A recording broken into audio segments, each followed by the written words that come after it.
Welcome. My name is Richard Hudson. I'm the Editor-in-Chief of Science Business, and I'd like to welcome you to this conference of the Estonian Presidency on embedding digital into societal challenges. Now, what exactly are we talking about there? Well, the digital part, certainly to begin with, we see the great impact, the opportunities and challenges of digital technologies all around us every day, from air traffic control to grid management to the phones that some of you are looking at right now as we speak.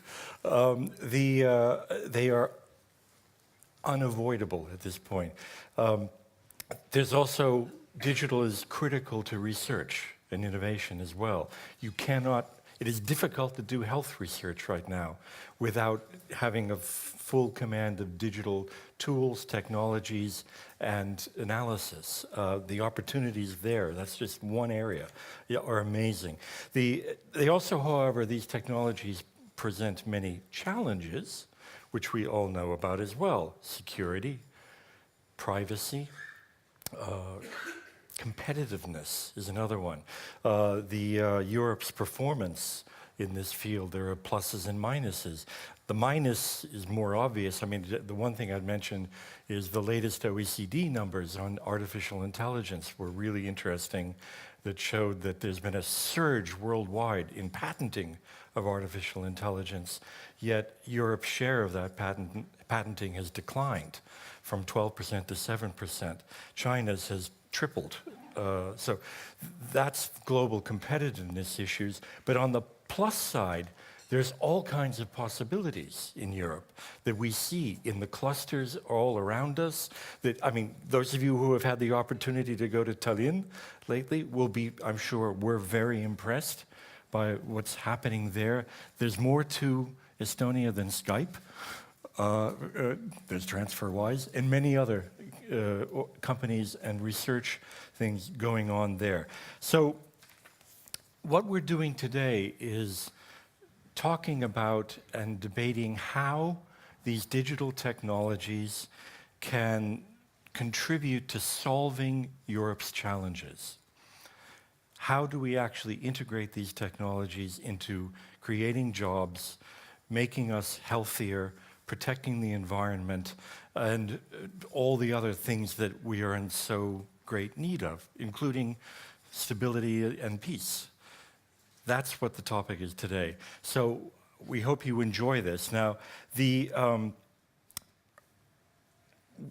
at this point, we will have a video from the minister, Mailis. She's the Estonian Minister for Education and Research. She was going to be here.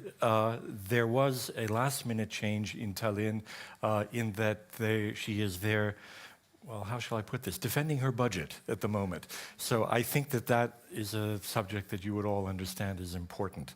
But she did send this video, and let's hear a little bit more about Estonia's role and its desires as the president of the council to push this agenda forward. Let's have the video.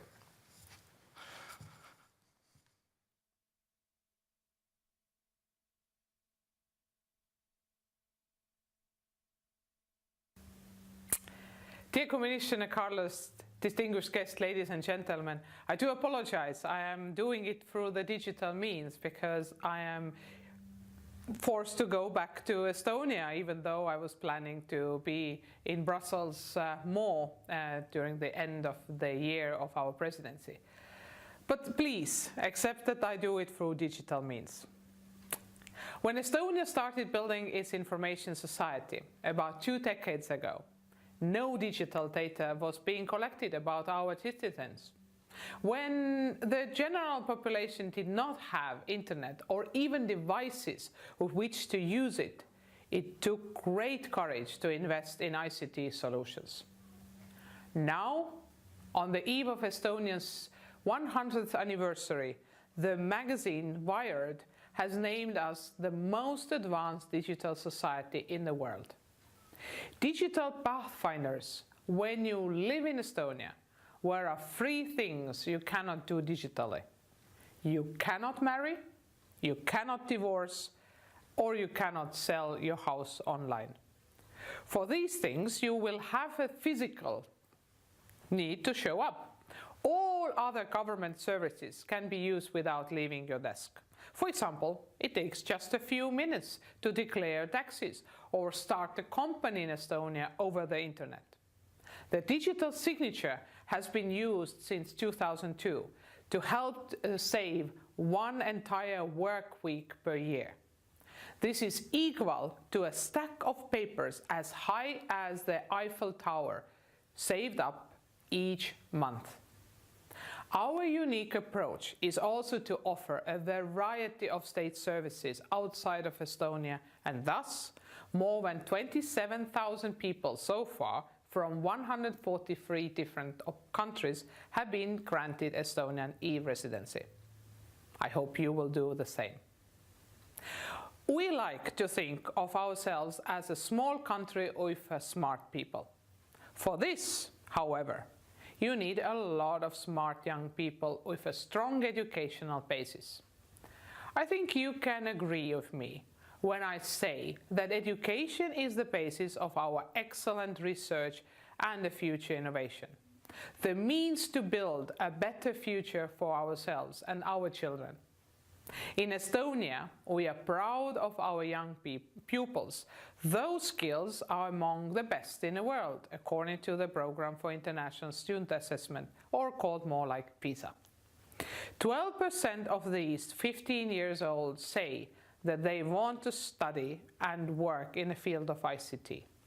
Based on our own experience, I can say that the true potential of a digital domain can be unleashed only by having a great support and funding system in place. In Estonia, our aim is to teach robotics as early as in a kindergarten and enhance the digital skills through the lifelong learning. It has been globally accepted that innovation is increasingly based on digital solutions. For instance, the Internet of Things, artificial intelligence, big data, robots, autonomous vehicles, 3D printing, etc., etc.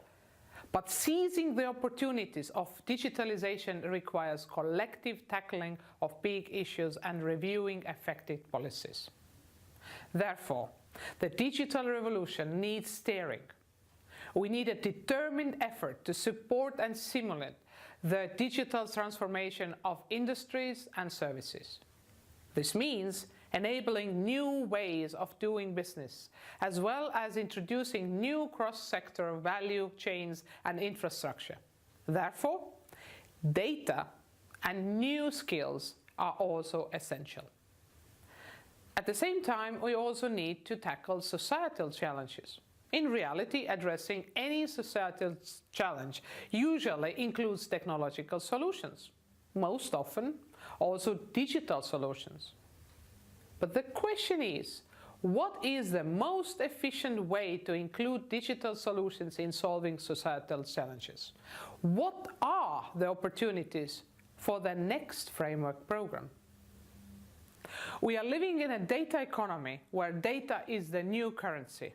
Opening up and making data available has a pivotal role in applying the digital domain for the purpose of greater good. We have to take full advantage of the large quantities of data existing and generated in research and innovation systems. In order to do so, we need to be able to handle big data, moving them across the borders, as well as manage copyright and data security issues, among other things. We have to find the best ways to open up access to data and thereby help to solve these societal challenges. What have we learned so far? Although digital transformation presents huge resource savings in our day-to-day lives, the acceptance of new, sometimes disruptive, digital services by the society requires collaboration between researchers, policymakers, and the general public. Be it issues and doubts about privacy, data security, or the requirement of new skills and knowledge to be competitive or take part in digital society. Overall trust in digital services is a must. The same applies to their enterprises. Digital transformation opens up entirely new markets and enables higher productivity, but also sets demands on workforce mobility, skills, business processes, management, and market orientations. How can research and innovation help to meet the needs and expectations of citizens?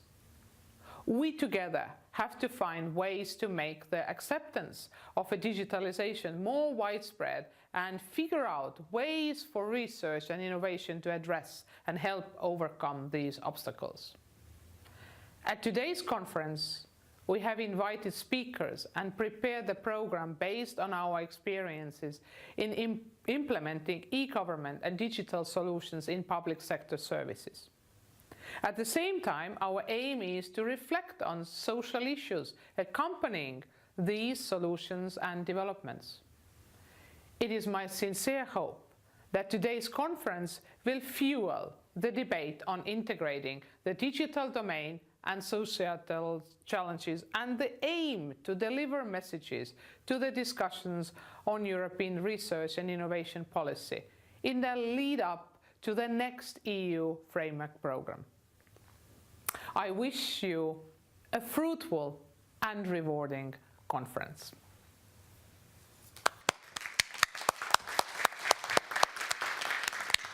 For those of you who have been watching the news in this field, you'll know that just in the past week even, there's been a rush of activity in the Estonian presidency on matters digital. There's the 5G roadmap, there's the free flow of data, there was action on Framework Program 9. So there is quite a lot going on that is putting some substance politically behind what she's talking about. And to add even more political substance to that, I'd like to introduce and invite up Carlos Moedas. He is the Commissioner for Research, Science and Innovation of the European Union. And Carlos, the floor is yours.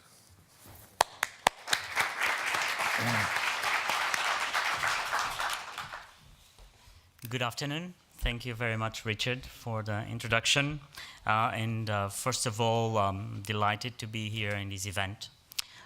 Delighted to be in this event because I had really an amazing relationship of work with the Estonian presidency, and in this particular case with Mailis. Mailis reps, it's an inspiring politician.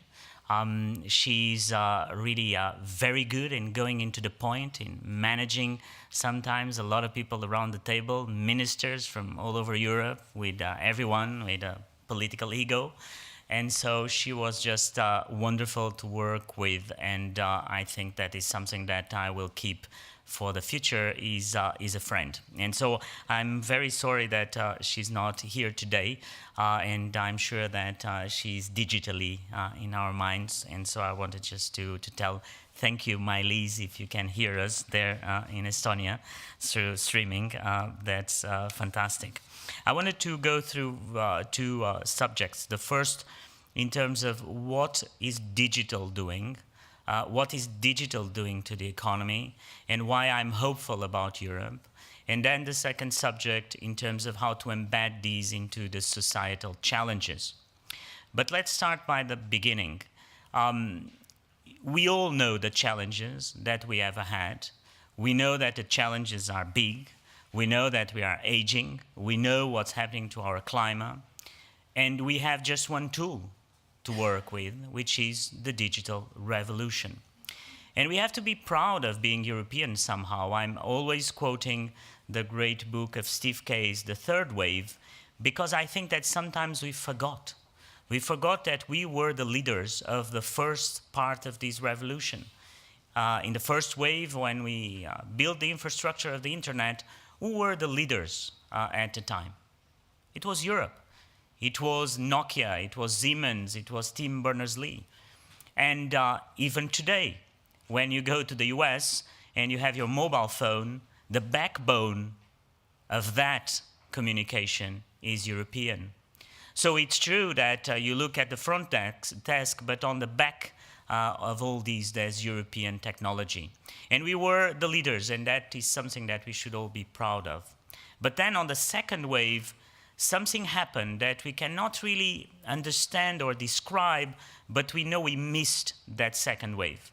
We missed the apps, we missed the Facebooks of this world, we missed the Ubers and the Airbnbs. And so I think that we missed that opportunity of the digital coming into the physical. And there must be a reason for that. But you know what? The reason for that, we should not care that much about it, because there's a third wave that is coming into play that is totally different from the first and the second. And I think that when you think about what's going on today, you should again have hope that Europe can get back into the driving seat. And why is that? Because let's reflect together of what is this third wave. What are we talking about in this third wave? We're talking about artificial intelligence. We're talking about blockchain. We're talking about deep learning. That's going back to science. That's going back to technology. So one of the characteristics of this third wave would be to go back to what Europe has been always very good at. So why aren't we hopeful for the future? Because we were very good, and we're still very good at these science and technology. The second challenge is that if you go back to tech and science, then you have a problem. You need capital that is patient. And so you need capital that gets in, but doesn't get out immediately. I always say that in the Anglo-Saxon world, which I was part of when I was a banker, the first question that you learn when you get to the job is that if you look at a deal, the first question is, what's the exit strategy? If you're talking about deep science, the first question as a deal maker or an investor cannot be, what's the exit strategy? Because you know when you get in, but you don't know when you get out. And those are the technologies that transform the world. And again, I think that Europe can position itself on that characteristic. And the third is that for the first time in the world, we're going to a point where all this technology is getting into our daily lives, slowly, but surely. We're getting into very heavily regulated sectors of our economy. And if we're getting into those sectors that are very regulated, we have to do regulation differently. We have to look at regulation in a totally different way. I mean, it cannot be just lawyers doing regulation. It has to be entrepreneurs with lawyers, with engineers, with technologists, with regulators, with Europe, and with the national governments doing that regulation. Because if not, we're just not regulating anything that will matter in the future because we don't know the future.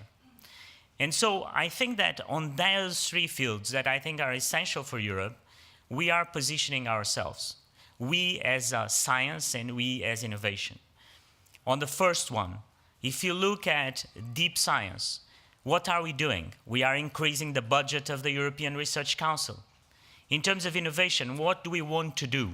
We want to create this idea that, I mean, Richard has been there for a long time, so he has discussed a lot with me of this European Innovation Council. These came from the idea that we need disruptiveness, that we need to be at the intersection of disciplines. So we're going to put more money on it as Europe. Why? Because we want to tackle this first characteristic, this first challenge of this next phase. Then on the capital. On the capital, as you know, we've been working on this idea of the funds for Europe, that we are just almost there. Getting private companies to come and put private capital with a little bit of public capital. And I think that is essential for our future. If we don't have that patient capital, we can have the science, we can have the idea, we can have the innovators, but so what? If they don't have the ability. Today in the morning I was with a French that works in Germany, with a great company doing solar, kind of solar energy with nanomaterials. He was saying when I needed 30 to 40 million euros in Europe, I couldn't find it. I couldn't get raised 30 to 40 million. And I think those are the problems that we ought to be solving. And then on the regulation, I think that is the biggest challenge, because the reality is that politicians don't want to move.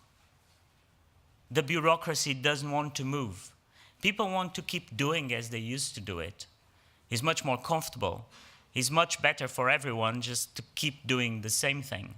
So the pressure has to come from entrepreneurs and has to come from society. The experience that we're having with the innovation deals is a very important one, because it will show that if the innovation deals, which is basically to put everyone around the table to do regulation, to think about regulation, to understand the problems of regulation, and it's not just the politicians, then if everybody solves it, if everybody learns how to work together, then we can get from a phase of having 5 projects in the innovation deals to have 10, 20, 30. We can increase the amount of things that we go and that we look into the innovation deals. I think that that's what Europe should be about at the end of the day. The idea of the innovation deals was a Dutch idea that we thought was interesting, because the Dutch had this idea of the green deals, of putting people around the table together. And we just got the idea. I mean, there's no trademark about it. I mean, I give the credit to the country, but I want to use that at a European level. But that gets me to the final part of my introductory remarks, which is, okay, we are well positioned, so let's be a little bit more assertive about it. Let's not be like these European kind of people that say, oh, but the Americans and the other parts of the world, and be careful, in China and everybody's running. We have the basics to be at the top of the wave again on this third wave. So that's my assumption. That's where I work on every day, is to say that we have the opportunity. And look at Estonia. I mean, look at the example that we have here of a small country that never thought about themselves as small because of the digital. And so I think on that, we have a shot. But then I think there's something that will differentiate us, which is that we understand the challenges. We understand the challenges that we have ahead. And those challenges have to be embedded in this world, as Richard was describing. And the problem today is that the challenges are too far from people. So if the challenge is to be healthy, everybody knows that one must be healthy. If the challenge is that climate change and we have to do something about it, everybody understands that. What we don't have is the way of embedding those challenges in the day-to-day of the people. And so we are very good at challenges, but we're not very good at the concrete way of describing those challenges into missions that people understand. And that is the message that I have for you. I mean, having these meetings in Brussels is great. I mean, and most of you have heard me talking, so you know what I have to say. But the only way to change the future is that we can change from the things that we talk here to things that people understand. And so the work that we've done in the presidency of Estonia, and I'm really thankful for the Estonian presidency, because the last meeting was about that. Was about really getting to the concrete and telling we have to change in the FP9 the way we look at missions and mission-driven science. We have to transform these challenges and embed them into something that people understand. So we had all these societal challenges, but my grandmother don't understand those societal challenges if I tell her. So I have to pick these societal challenges, get them and embed them in the digital, but in a way that people will understand in the future. So I've asked Mariana Mazzucato to help us on start rolling that and understanding what are those concrete missions. The problem is that people don't like to be concrete, you know, and politicians especially, they kind of run away from being concrete, because if you're too narrow, people will always criticize you. So if you think that the challenge is health, what are the missions that I can have to link to citizens? In those missions, some of them will be very narrow. And people will say, oh, but if the mission is just to cure Alzheimer, it's because they don't care about dementia or they don't care about other kind of illnesses, which is not right. Because the mission is just focusing in one part of the challenge, so you have research that will spill and contagious and create a contagion to all the challenge and will solve a lot of other problems. And so I think that the point is how you do it. And I think that the way we do it is top-down and bottom-up. You can create the concrete missions, and then you have to have the people, the researchers, the entrepreneurs that help you with the stories. And I think that the embedding the societal challenge into the digital, it's about those stories. You know, I was 2 weeks ago in Portugal with Kristina Svetanova, which is a Bulgarian woman, very inspiring, that her idea was basically, she had a good job and she said, I have to do something with purpose in my life. I want to do something different, and I want to help people. And so she had a friend that was visually impaired, and she created the first tablet for visual impaired people.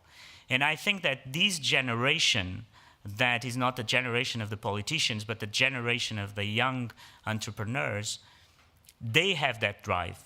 And so if you give them the concrete missions that you want to achieve, they will do it, because one of the great things, and I've lived all over the place, I've lived more time outside of my country than in my country, if I look back, is that in Europe you have a generation of entrepreneurs that really cares about changing the world, like Kristina Svetanova, like here in Belgium, an interesting guy called Umar Uswari that created Molengeek.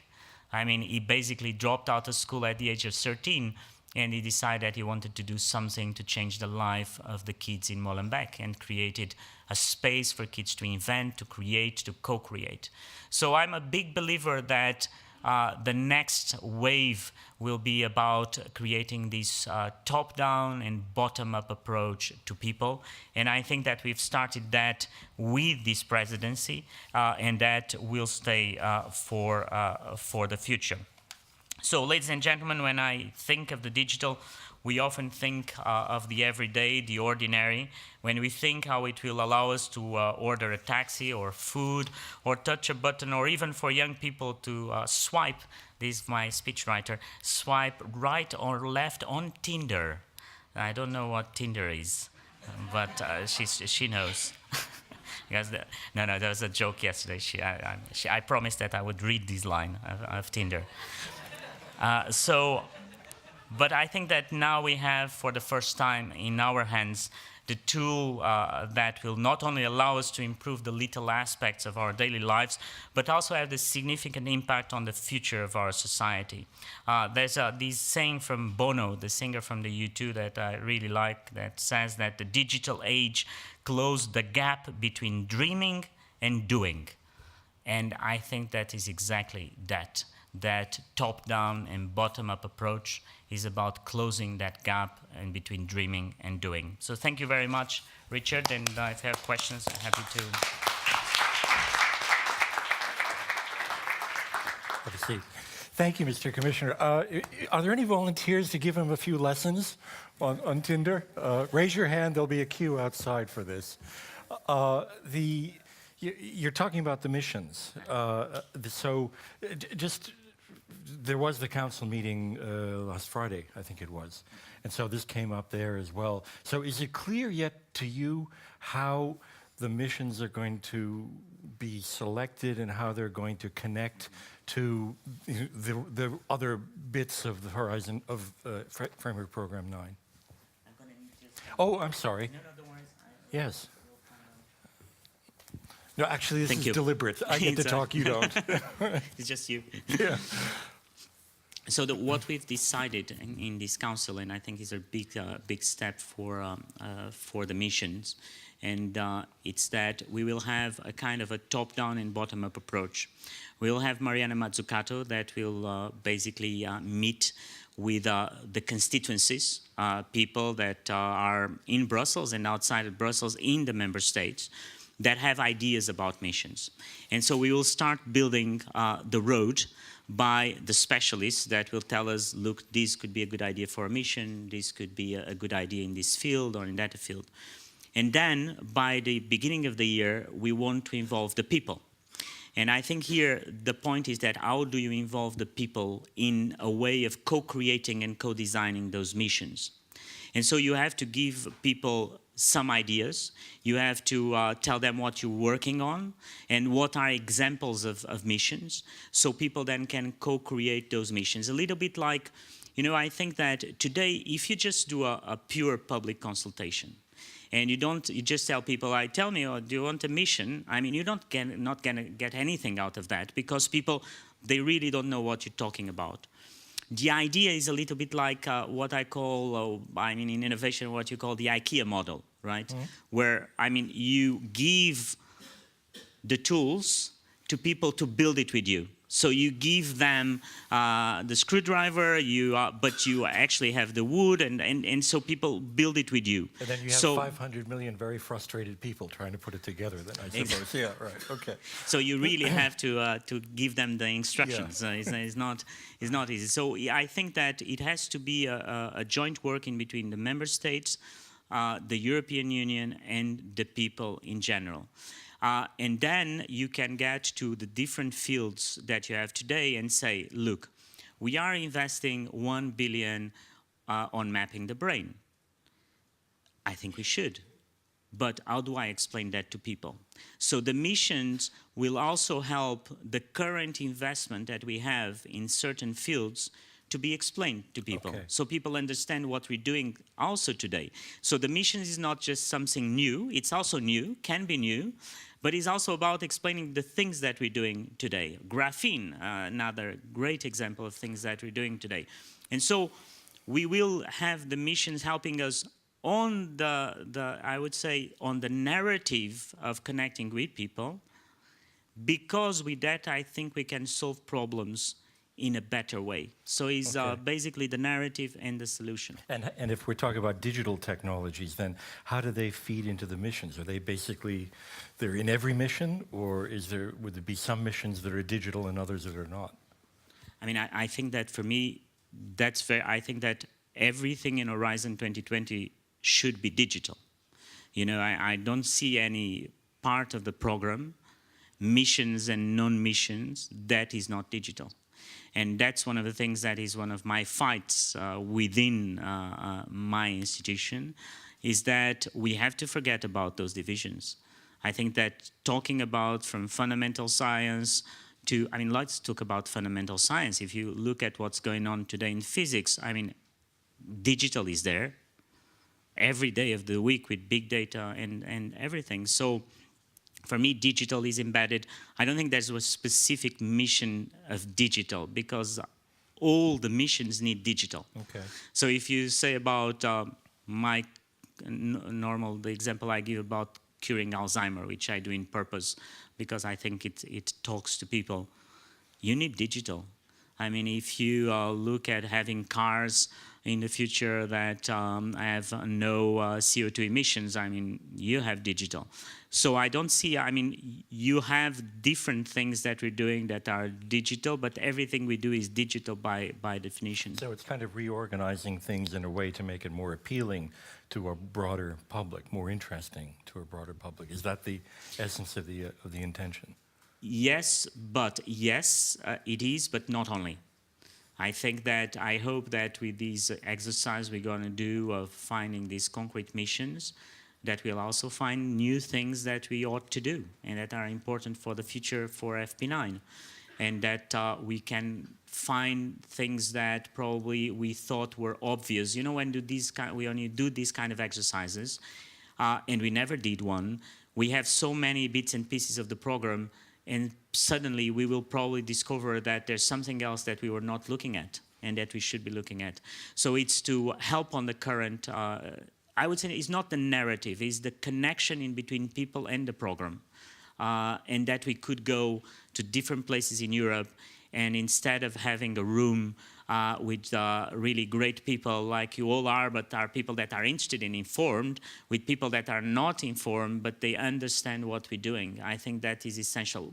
By one simple reason, is that if you don't do that, at some point, the European voters will vote for parties that do not invest in science. So it's not something that we just do because it's fun and we want to have the brand name of Europe and to connect people. No, it's because the times we're living is that politics is changing.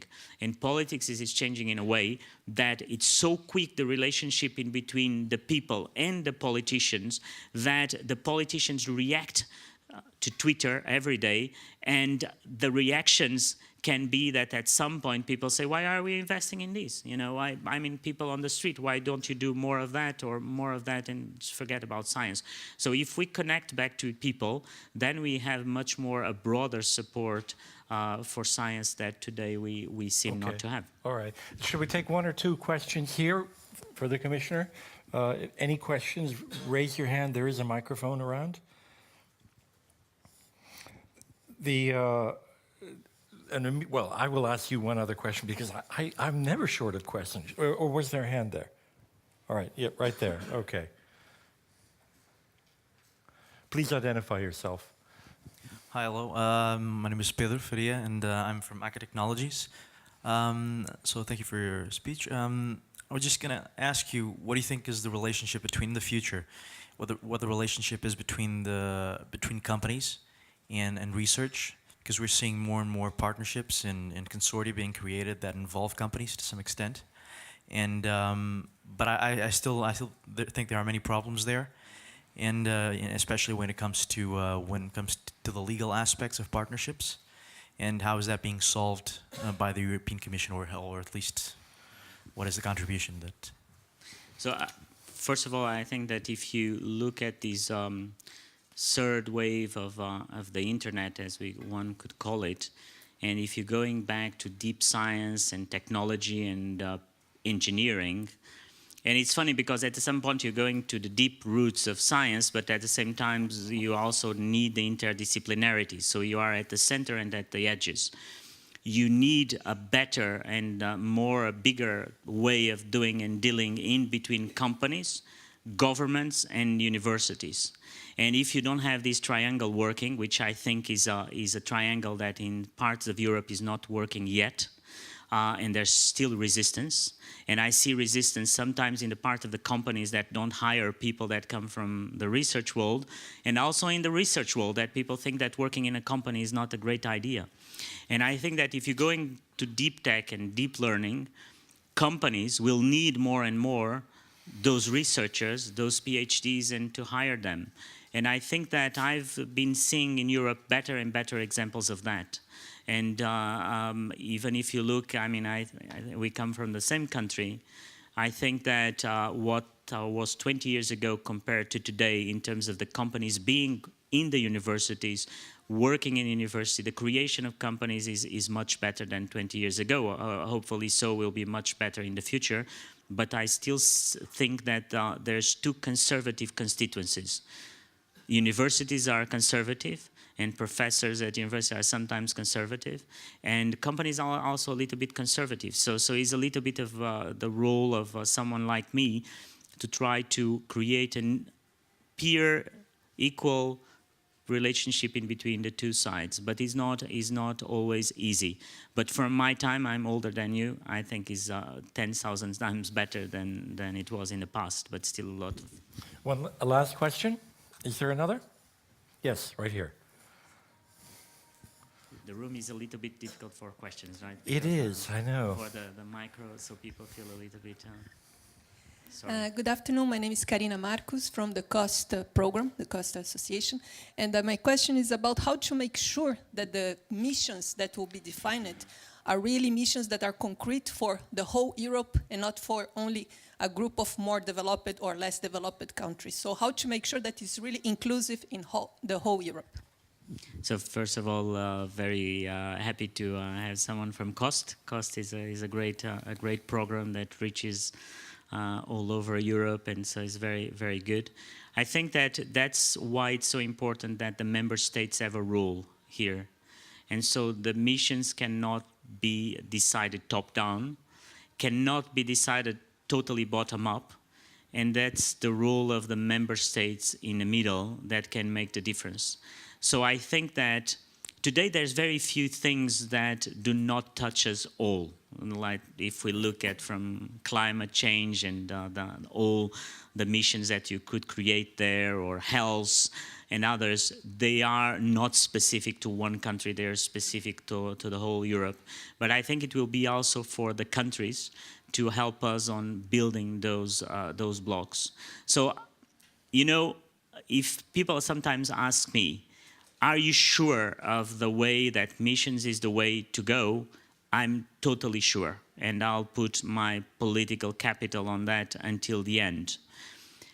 The second, the second point that I think I need your help is that if the organizations, if the countries do not help me on building up those missions, then we will have a problem. But that's a problem of implementation that we will have to avoid in the next months, and it worries me that we don't have a lot of time. So I think that we have to build something that is flexible enough to have missions that will come into play later. So I don't think that we should immediately say, oh, the missions for Europe are these 10 and forget about it. I'm not going to hear you anymore, these 10 and I just... No, it will be building the blocks of missions. Also for the next person that will come after me in 2019, we need to have that flexibility. Who would tell me when I got here that Ebola would be a crisis that would come and I would have to try to get money to solve that crisis, or Zika, or other in these cases, diseases that are horrible. But at the time in 2014, nobody thought about any kind of mission, let's call it, we didn't call it mission at the time, on those points. So we have to really build it in a way that is flexible for the future. It cannot be just like a concrete, a block of concrete and that's it. Okay, well, thank you very much, Mr. Commissioner.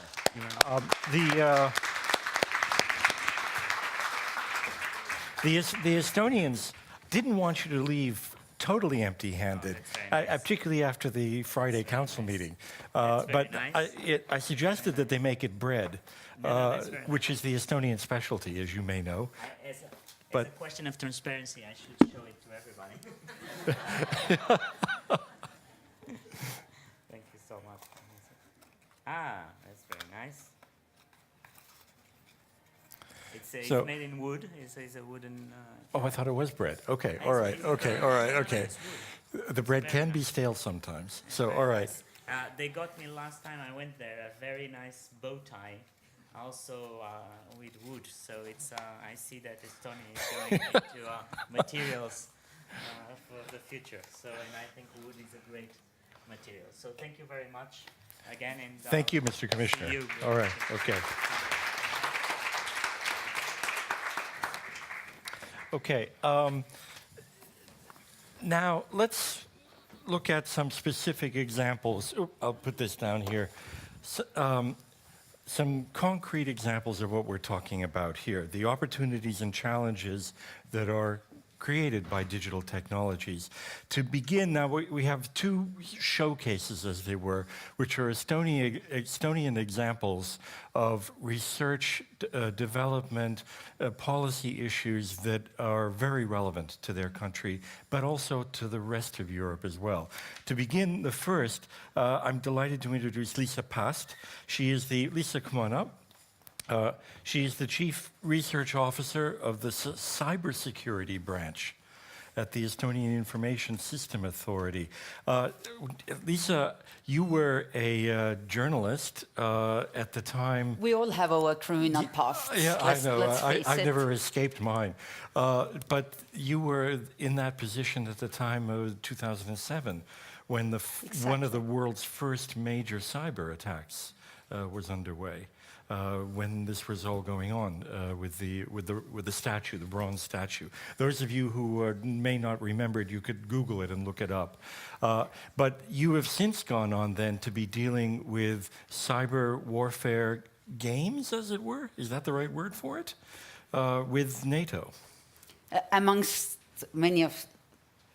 the hats I worn, but yes, it is actually a cautionary tale. Yeah. If you mess with my ability to do my day job, as someone running the op-ed desk of a national daily back in 2007, when Estonia was the victim of what is often called, and in fact is the first major cyber attack against a nation that was coordinated on an unprecedented level and was politically motivated, shall we say. Yeah.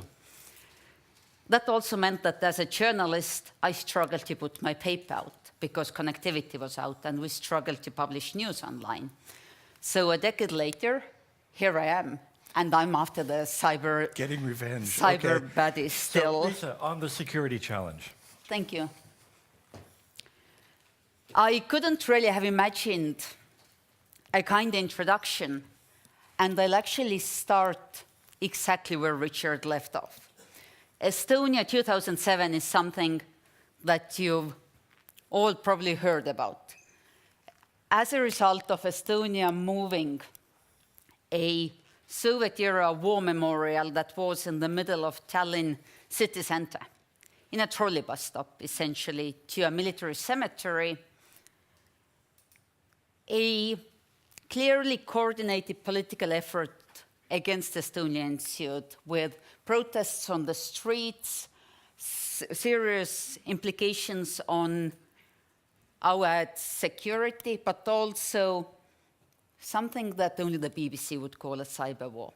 A series of coordinated cyber attacks that, as a distributed denial of service attack, had short-term implications on the availability of some of our networks, including government websites, including online banking services, including media, the website, and actually the business network of the newspaper I worked for at the time.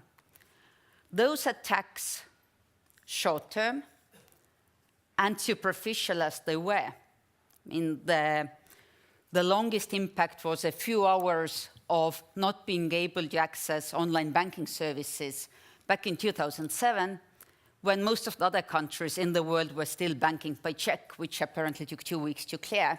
I think the cost of 2 hours of lack of access is something that, in hindsight, we can take.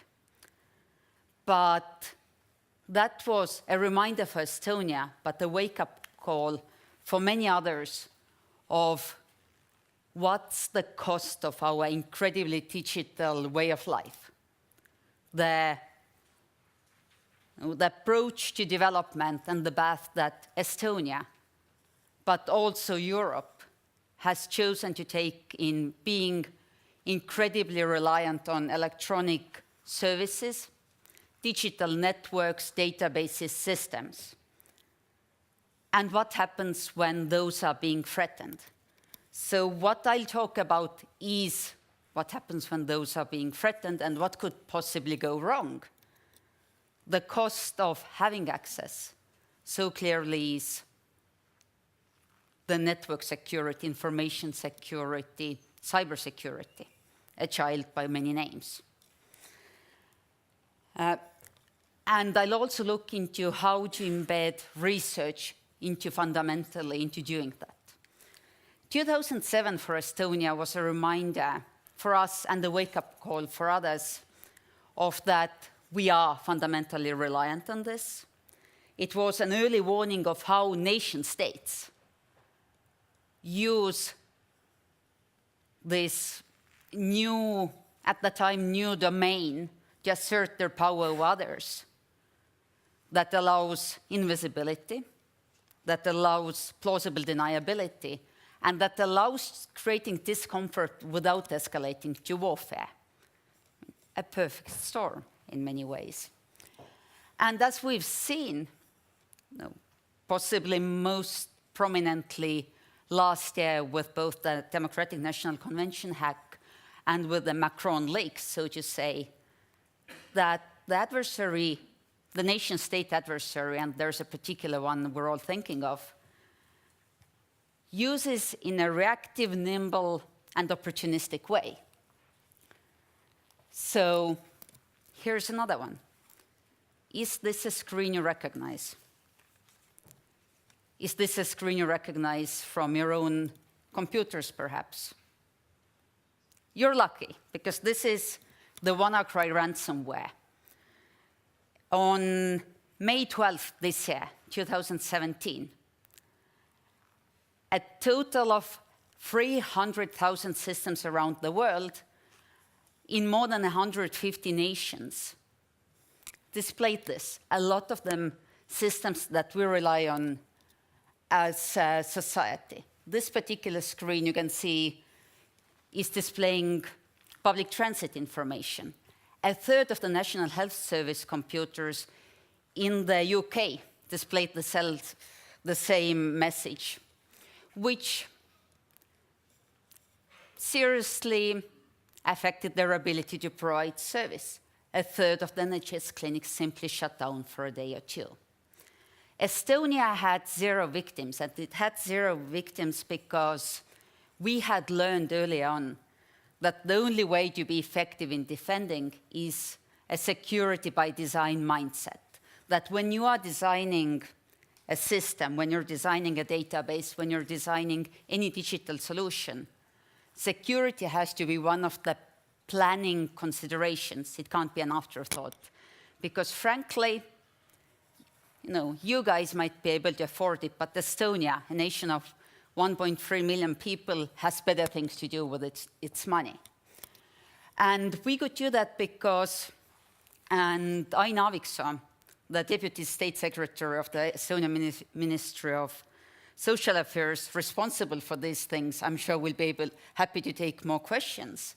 But we were able to do it because of a couple things. First of all, when it was announced that Windows XP, the operating system that allowed for this attack to happen, is to be discontinued in terms of support, that it doesn't get security patches anymore. Estonia made the choice to phase it out and to do incredibly powerful targeted awareness raising, to really have people who went online with a computer that used XP, have a pop-up every single time they go to a news portal saying, dude, seriously? Well, not maybe in these words.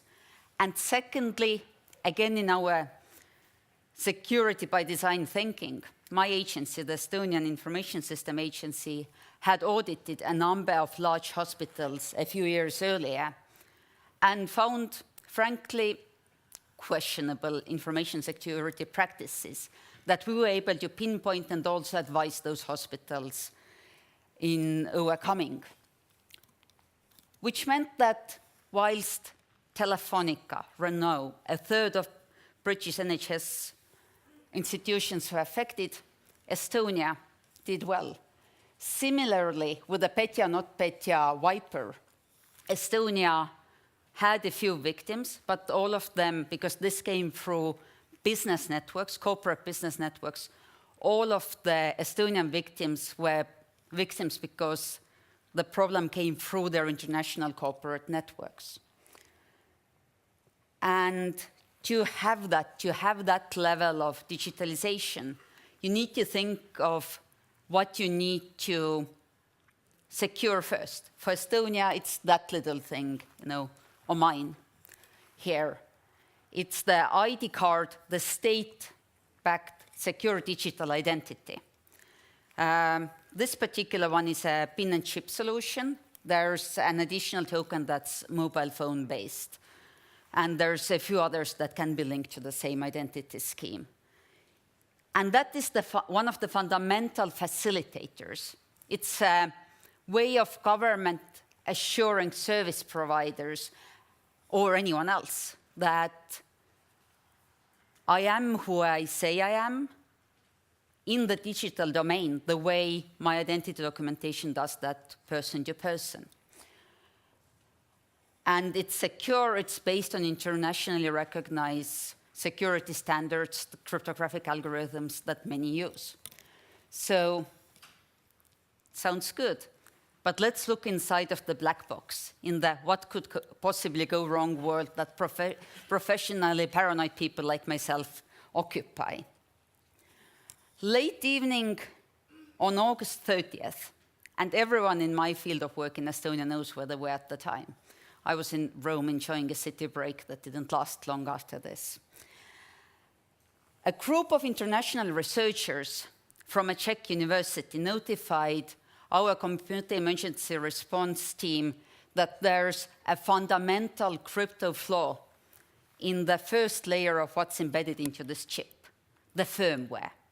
The manufacturer's firmware, on top of which, the firmware that includes the cryptography, on top of which Estonia has chosen the operating system, on top of which Estonia has developed the card application itself. So 2 layers beyond what we had developed.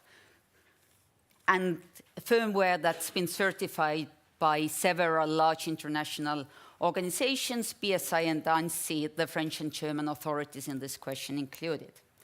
And that it affects 1 billion chips globally, 1.3 million, actually 750,000 of those being Estonian. That's 60% of all of these cards in circulation. So the government-backed secure identity was suddenly vulnerable. We didn't have a concrete risk yet. We didn't have an incident. No one had cracked it. But a group of researchers, not the manufacturer, not our European colleagues, let us know that there's what I called a theoretical, mathematical, cryptographical vulnerability on the chip, which could be exploited further down the line.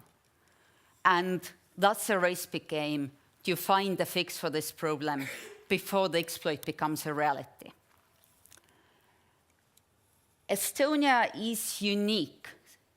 What we did in 2007 is what we did this summer again. Instead of putting a stamp on it and trying to run away from something until we get official notification from the identity networks in Europe or from the manufacturer, both of which by law have to report problems to us, we put my Director General, my minister, our Prime Minister, and the Director General of the Estonian Police and Border Guard Agency, all the stakeholders of manufacturing, producing, and securing this baby, at the table 4 days after we got notification to tell the story. Because that's our fundamental approach to things. You cannot be credible in talking about security if you don't credibly share the incidents and problems you have. In the end, what allowed us to fix it is that as a nation, we could scramble and get expertise from the academia, from private companies. Someone rushed in from his holiday wearing a sleeveless T-shirt and rather short shorts and sat in our office for 4 days fixing it before going home to change. That 4 days also included him meeting every single government minister involved. And that cooperation model, that has to include the academia. This flaw is so deep down and complicated that no government, without the help of the likes of Professor Vilo, would be able to understand the math, basically. We've been resilient and reasonably flexible in building our system, so we had an opportunity to update the certificates remotely. No other European country had that opportunity. Secondly, in designing the system, we thought of, well, what if something goes wrong? And when all other nations could only revoke their certificates, stop them from existing, close down the card, we could also suspend it.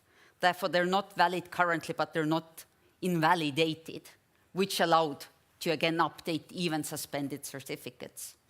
And all of that is part of the security by design thinking and the aggressively open communication. And in that, that's something that cannot be done in this incredibly mystified, but also incredibly complex and complicated world of cybersecurity that anything digital relies on. Because given the growth of the digital domain, computing capabilities and technology, we always will have a level of doubt and uncertainty. We always will have new vulnerabilities pop up as these powers grow. We cannot design systems that are 100% secure.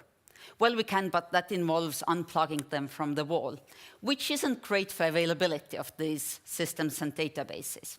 Great for security, though. So that's why the academia, the researchers, have to be so deeply embedded. Because let's face it, if Estonia, starting from August 30th this year, had relied on the vendors and on the European partners, the two parties that by law had to notify us, and not had this good relationship with that Czech group of researchers who contacted someone in Estonia who said, "Whoa, can we get that in writing?" So, writing digitally signed preferably. We would have sat there in blissful unawareness until we had to cancel the digital certificates. Instead, we had 2 months of a leeway to fix the problem, which we did. With that, thank you. Thank you, Liisa. Could I have the panel up here right now, please? Thank you. Liisa, have a seat. Let's discuss this a little bit more with you. Have a seat where you like. Great. I will take this opportunity to introduce the panel as well. To discuss this a little bit further, immediately to my left, just sitting down, is Aaviksoo. He's the Deputy Secretary General of E-Services Development and Innovation at the Estonian Ministry of Social Affairs. Beside him is Pearse, the Acting Director of the Future Networks Directorate in the Commission's DG CNECT. And beside him is Paolo Grassia. He's the head of regulatory affairs at EPNO, the European Telecommunications Network Operators. But we'll have a little brief discussion amongst ourselves about this security problem. You answered the question that was lurking in my mind, which is it ever possible to be safe online? When you're offline. When you're offline. But I guess the more interesting question is, how unsafe are we going to get? I mean, is how controllable this? And I invite the rest of you to join in on that point. Yes, go ahead, Ian. First of all, thank you for having me, and I will answer in a disruptive way, which is my main job in the ministry. Oh, good. Not responsible for any policy areas, because we have deputy secretary generals for these. So someone is responsible for health, another for social services, another one for labor services, and I'm just a troublemaker, trying to innovate now. When I started my... You won't stay in the government very long, will you? Well, okay, go ahead. We'll see about it. When I started 15 years ago, my first term working at the public office, I started with working on a project which was the injury registry. And the reason behind that was that we wanted to collect information about why people get injured. That was my first really working on the data and what could be useful with that. But the reason why I choose this example to answer to you was that, do you know what is the most unsafe place? It's your home. People usually get injured at home. So the question whether it's ever and anywhere possible to be safe, no, there is no zero-risk society. You just need to learn and adapt and find ways with the new risks, and that's exactly what we're talking about. So yes, you have to be aware, where the staircase is, and if you get older, the mat needs to be stuck onto your floor, because otherwise you can stumble and break a leg. Okay. So, Pearse, should I ask you, I mean, in the research that goes on in your directorate, or well, not in your directorate, but on behalf of the directorate, how confident are you that we can actually make ourselves safe online? Well, we're confident that we can make ourselves 100% safe. We're confident that we can try to keep ahead of the game if we do a number of things. I think security by design is critical. And we're constantly having to self-check and also to push others to try and really onboard that from the start. Then you have to have collaboration and cooperation. So like that major scare that you had in Estonia, you had what was obviously an informal contact, but which triggered the alert and led to a safe security patch. We have to have more systematized cooperation, but we have to create that in a positive way. It's not just the government agencies, it's the researchers themselves, the people who can, if they want to, hack into these devices, who are actually part of our research effort. But I think we can also get a critical mass of agencies, institutions, individuals and companies on board with this simply by saying, well, what's the opposite? What's the alternative to security by design? And quite frankly, the opportunity cost is huge. Either by not doing security by design, or even having the closed system, we will design something which is, as far as we know, best practice security, and at the end, well, of course, we can revoke the certificates or pull the plug out of the wall. We need to have a system where the community as a whole, starting with government, but also the research agencies and the manufacturers, realize that if you don't pay the upfront cost of building security in from initial concept and design, the payment, the cost of sweeping up the mess from a major DDoS attack or some other form of cyber attack will be much greater economically and socially. Okay. Paolo, your members, it happens over your members' networks. Yeah, exactly. So are you the fault here? Or what? I am. I played guilty. No, I'm kidding. But to reply to your question, you say how unsecure we are and how how much we will be. I think that by some accounts, the economic impact of cyber threats and cybercrime has reached a magnitude which was unthinkable until a few years ago. The economic impact is 750 billion euros. Per year in the EU, which accounts for roughly 5% of the total annual GDP. 5%? 5%, exactly. And this is going to increase because we are seeing in our sector, but in general in the digital sector overall, a transition towards what we are starting to call an ecosystem around the Internet of Everything. Cisco on every year publishes a very useful report that says that by 2021 there will be in the world 20 billion connected devices, and this number could reach up to 1 trillion in 2025. So everything is going to be interconnected, and as Liisa says, security is a state of mind. Also, interconnection is going to be a state of mind here, and we're also seeing a transition towards new collaborative platforms that break down vertical silos and vertical industries. So this model around the Internet of Everything is going to be based around horizontal platforms that are powered also by our members, but not only, that are going to plug into it different sectors and different verticals that are going to collaborate and to share data over that. For example, already now, Amazon's Echo is already a good example of that. Okay, but Liisa, if I come back to you, but what should his members do? What should software companies do? What should computer makers do? I mean, it really is, you said it yourself, the ecosystem view. We cannot, as software makers, as governments, as academia, as defense versus homeland security, we cannot look at defending our digital services or our electronic way of life as defending the perimeter of particular services or networks, because that simply won't do.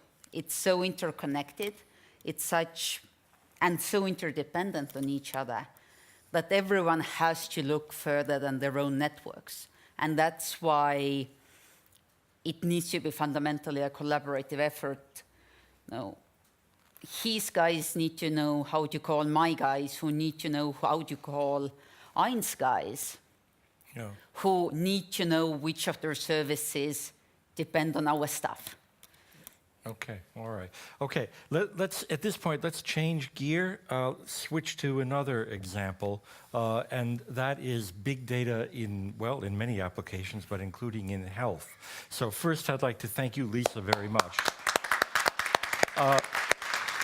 Members of the panel, you can stay or you can sit down. I'm going to sit down so I can see the presentation better, but then we'll come back up if you like. The next presentation is, or showcase I should say, is by Professor Jaak Vilo, who was just referred to earlier.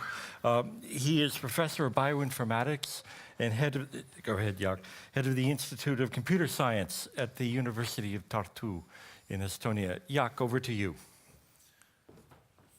Good afternoon. I have a very tough job after talking about security to say that actually we need to open up.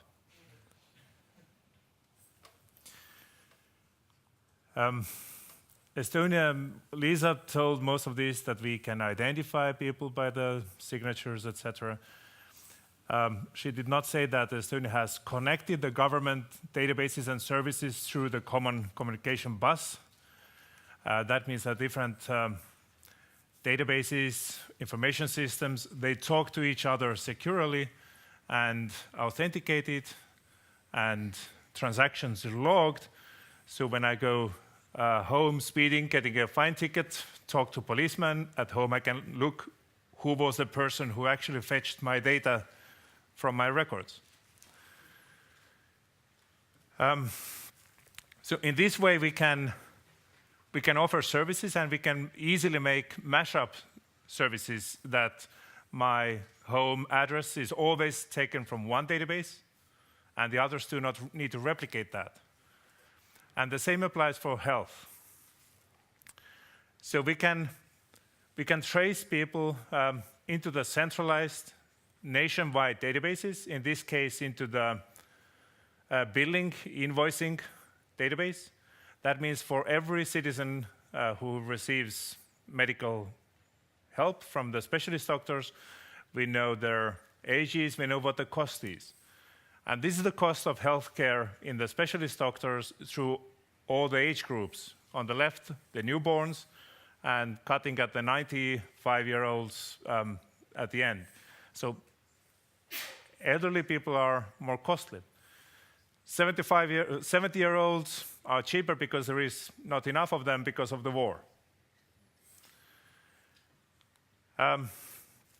Heart disease, breakdown by the different diseases. This is aggregate data from individuals, breakdown, heart diseases, cancers. So you can see from which years, which types of cancers emerge, what are the costs involved.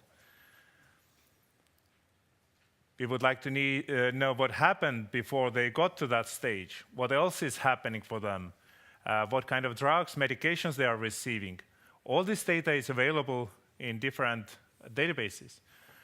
We can trace in here the cost of diabetes on the nation, and 15% of the cost is involved to cure people with a diabetic diagnosis.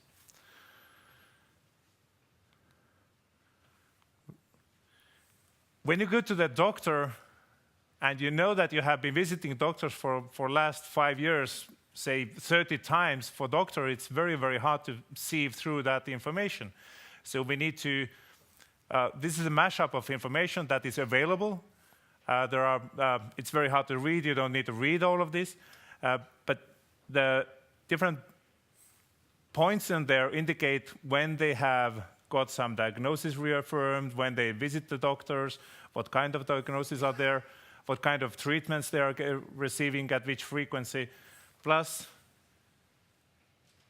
what information is encoded in free text in Estonian. So we need to do that language by language for different care providers. The medical writing on the paper was awful. In digital, it's slightly better, but not too much. But we can do this kind of text mining, information extraction, and we need to make something to bring that information readily to the medical doctor's desktop. Everything about the medical past histories across borders.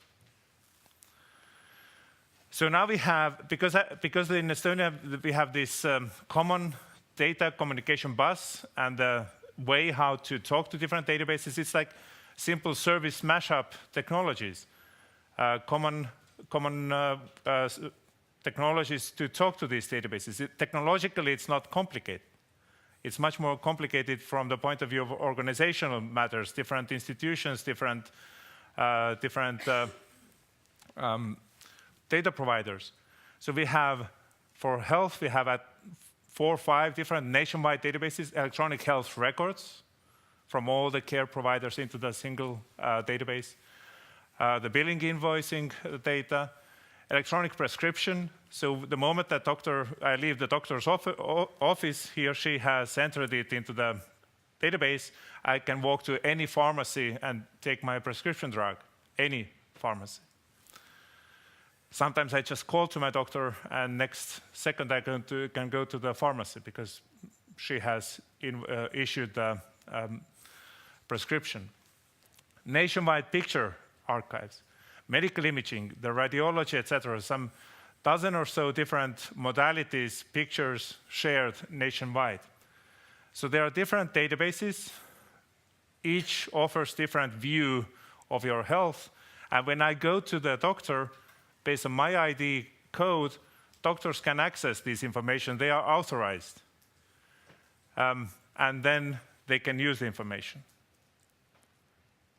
But it does not say how can we, IT people, make digestion of that data simpler. Deep learning and AI.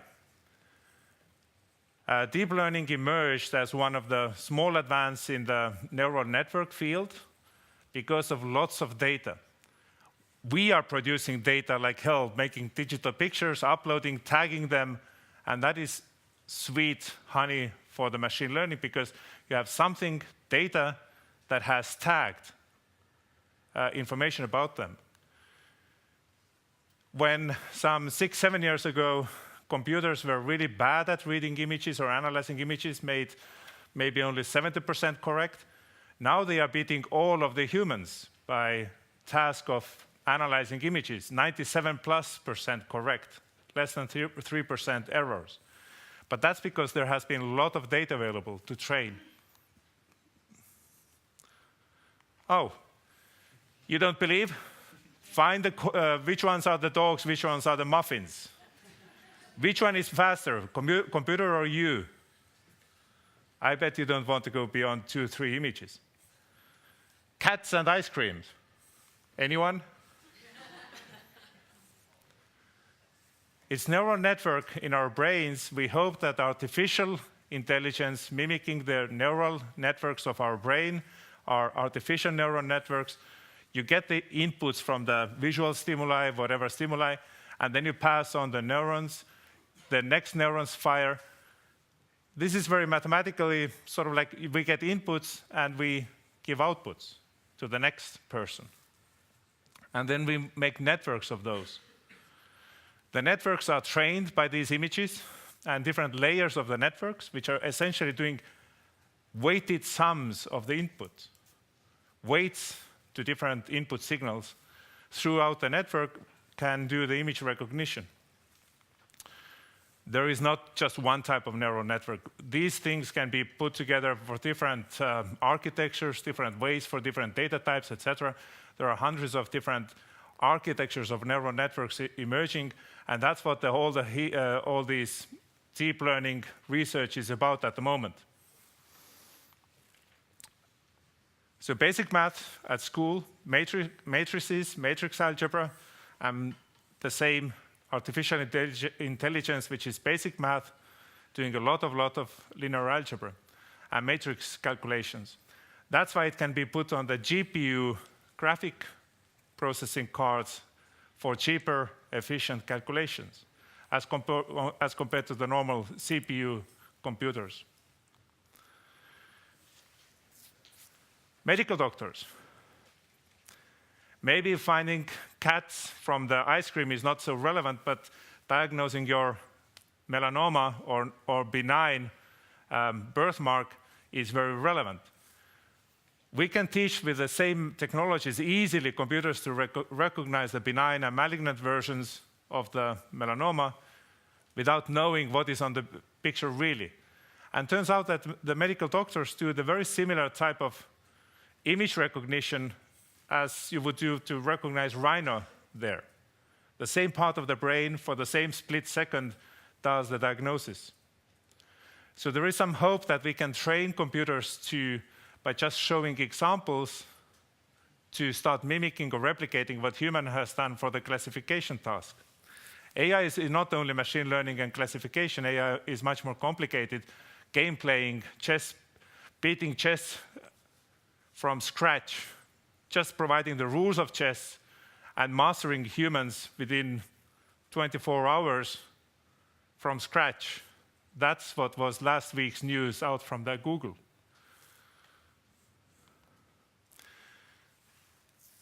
We can take all this data, we could try to take all of this data and try to understand better what are the health profiles, what are the trajectories, what are the potential risk profiles, like who falls at home, who falls at work.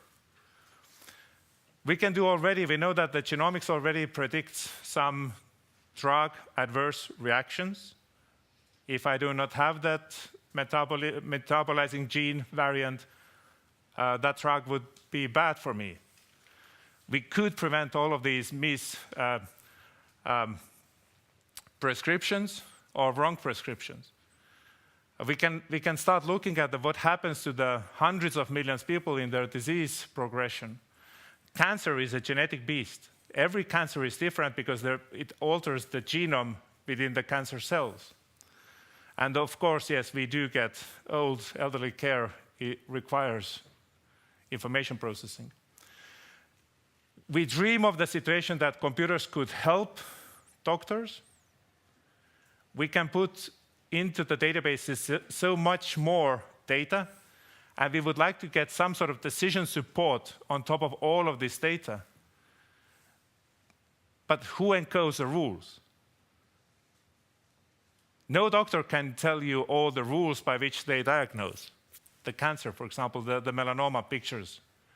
Instead, machine learning and data mining, data analysis can help in this task to come up with the rules that would be helpful to the doctor, to the patient, to everybody among us. So we need to collect this kind of data.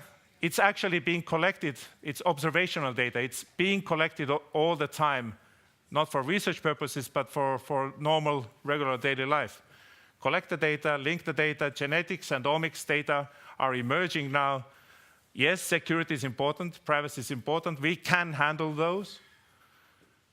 How many of you are using the self-wearables, Fitbits, etc.? Raise hands. Few of you are.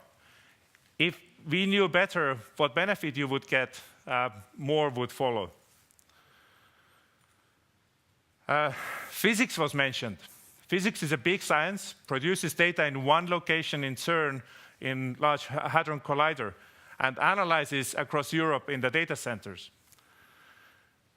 This is Google data center. We need these data centers in every country in Europe, not just one somewhere. We need to know how to handle the big data, how to manage these different scientific clouds, etc. If computers are getting faster and faster, in 15 years, 1,000 times faster, our ability to acquire data surpasses that much faster. So this is everybody in genomics knows this slide, that Moore's law makes computing cheaper, but within 15 years, some millionfold gap appears by the sequencing capability versus computer speed. So getting the data gets cheaper, but handling of that gets much, much more expensive. So we need to pay attention to handling these kinds of data. And the data is being not produced in one collider, but in every lab or tens of labs of every university. So it's a distributed, wide way to get data, and they have to end up into the same databases. It's totally reversed from the physics, where from one side you push data away. In here, from everywhere you collect data, and you need to be linking these data together. That's what bioinformatics researchers do, help to build also these databases. Instead of talking about the cost of sequencing, we should talk about benefit per sequence. If you get your genotypes now for 50 euros, what would be the lifetime benefit of knowing million of variants of your genome? Certainly more than 50 euros. So that's where we should put effort. What is the value of the genome on average on us? We need excellence. We need our young researchers to do that. We need hundreds of PhD students to work on these topics, hundreds of PhD students to work on the deep learning, AI applications, and for them we need data for research. And IT is, of course, key enabling technology. Estonia, despite of all the IT, etc., Estonia is not investing enough in research. But yet we would call Estonia and Europe to invest much more. I'm involved in Aaviksoo bioinformatics infrastructure, and we have also the biobanking in Tartu, so we are actually linking our work close together in Estonia. There are other large infrastructures which are collecting and handling this data, and really the question is how to make value of this kind of open data. Yes, health data is not open, but we need the data to analyze in every single member state, because they are language specific, culture specific a little bit, and we need to get better understanding of the omics, genomics, and all the health data involved. Thank you very much. Could I have the panel back? Have a seat, Jaak. So you did actually open the contrast there between what Liisa was just saying and now what you're saying, the need for, in your case, being able to pull it all together. So, but specific question, there's a lot of different projects and plans underway to make that easier. For instance, the cloud, the science cloud is another one that's going on. What do you need in order to, from Europe, basically, in order to make this all go faster? Something besides money, okay? People. People. Yes. Well, what is happening now is that there are initiatives that in different member states, I'm involved in the IMI for the EMIF, the European Medical Information Framework. So in different countries, in different locations, different medical institutions, the data is there, but in order to start even getting the aggregates to match up, that your count of certain diagnosis matches the count in there, and there are no biases. Even that requires a lot of understanding of the national specifics and the very detailed specifics. So we need local expertise, and then the networking, where we at the moment we are working on the use cases where we would share.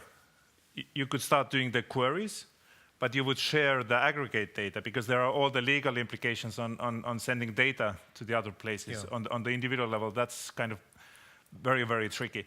But at least on the aggregate levels, to understand what is happening there across Europe, that's where a lot of effort is going at the moment.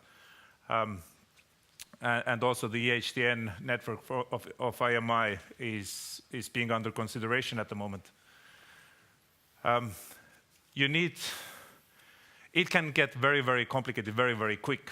all the common terminologies, semantics of everything, the lab measurements, all the different technologies behind there, how to make them harmonized, comparable, analyzable across the different locations. That is where the real challenge is.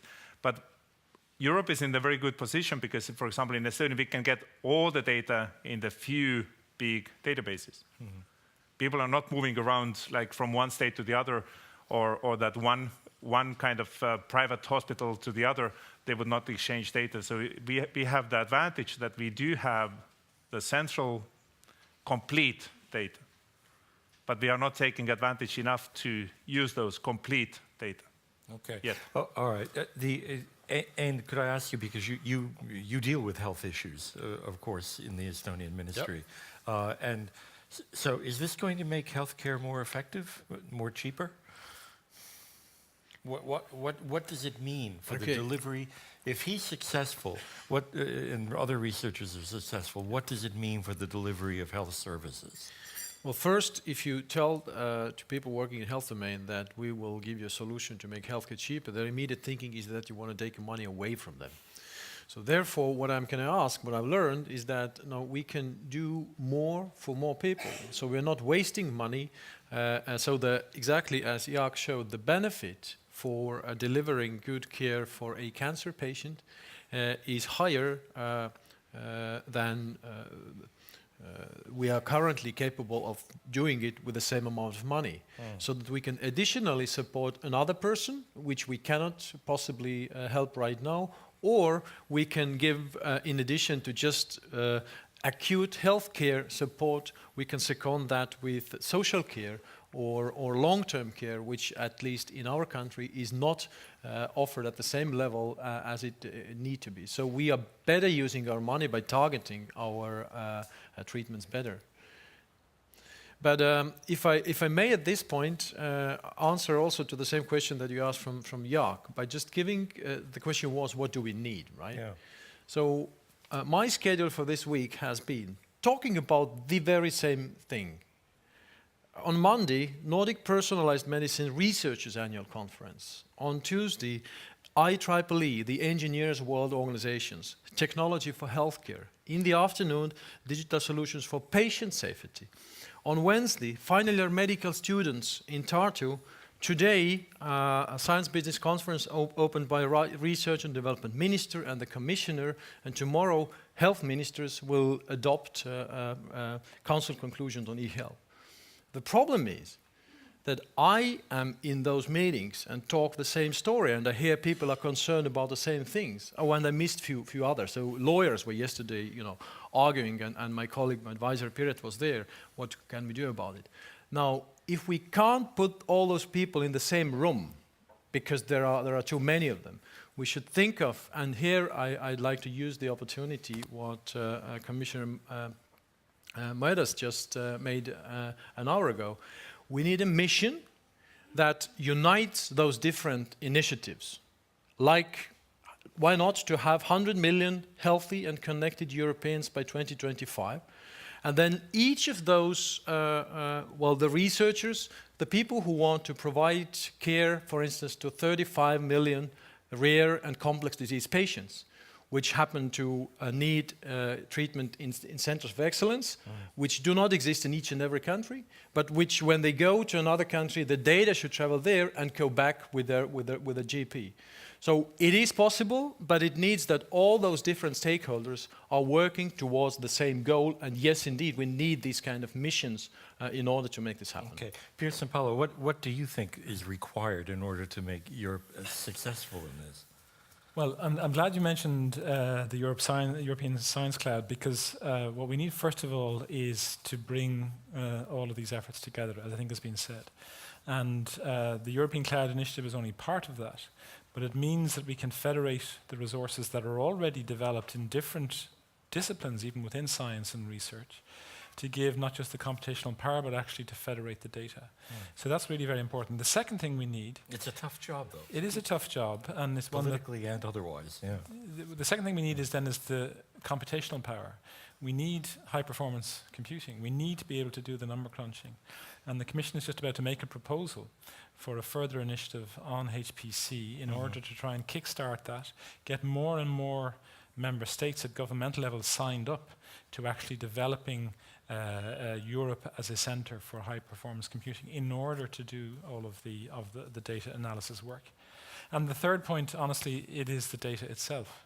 It's getting access to the data. And there where, I mean, it's not a question of one or the other, of we either go for security or we go for open data. We clearly have to have the security, particularly when we're talking about something as sensitive as personal health data.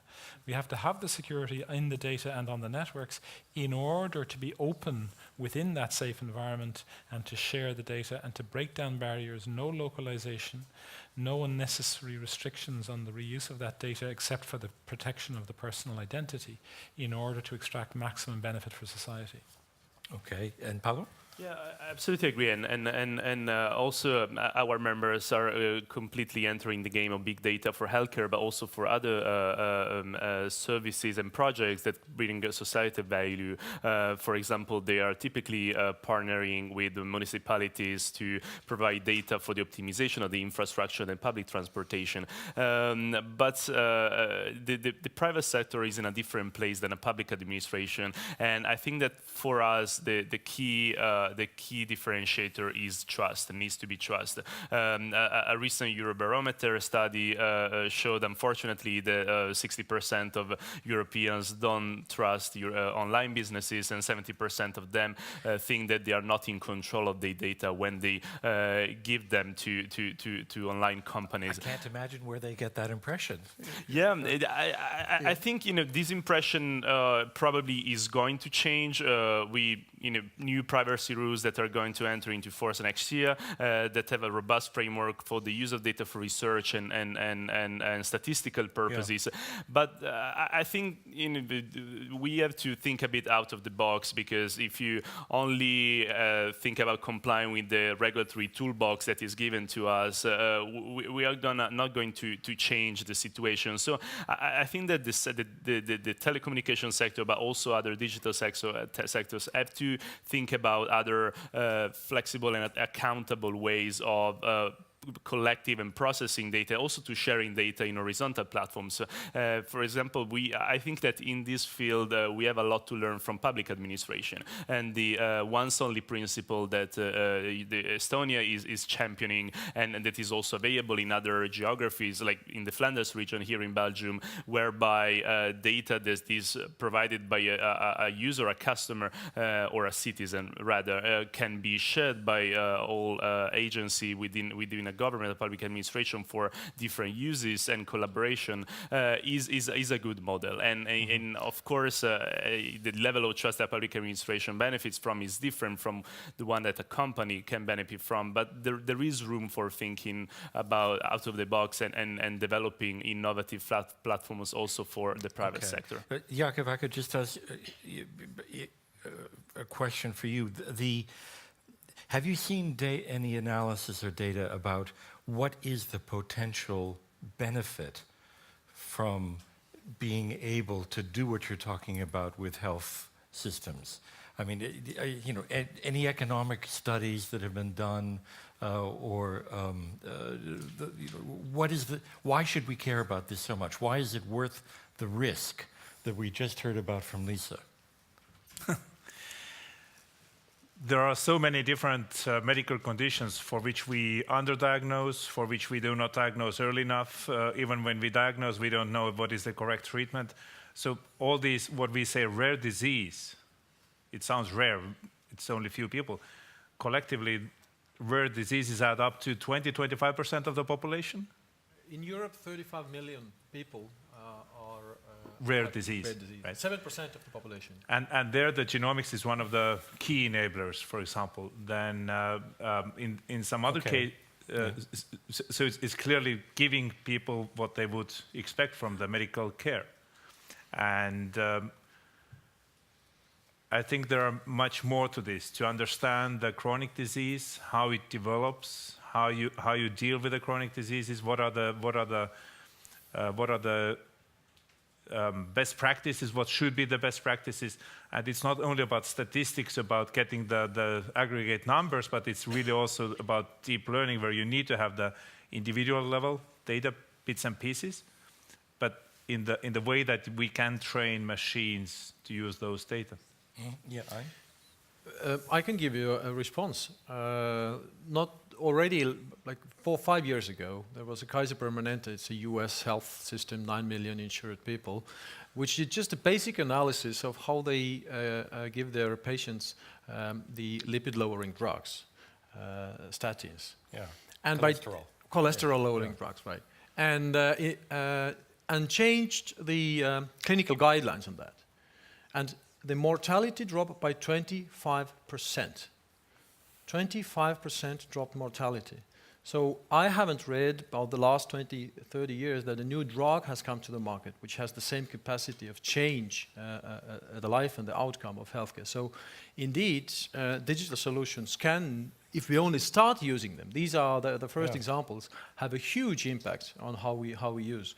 And also, when somebody dropped numbers from the Eurobarometer study, I have another numbers there, which tell that 70% of Europeans want to share their data for healthcare purposes. Yes, 23% do not want to share the data, which means that we have to have solutions which is capable of marrying the expectations of both of those groups. But therefore, the slogan or the tagline for our presidency during for e-health was that security in healthcare does not mean that the data has to be secured from being used. It really is how you use it securely. There are examples, like you heard from Estonia.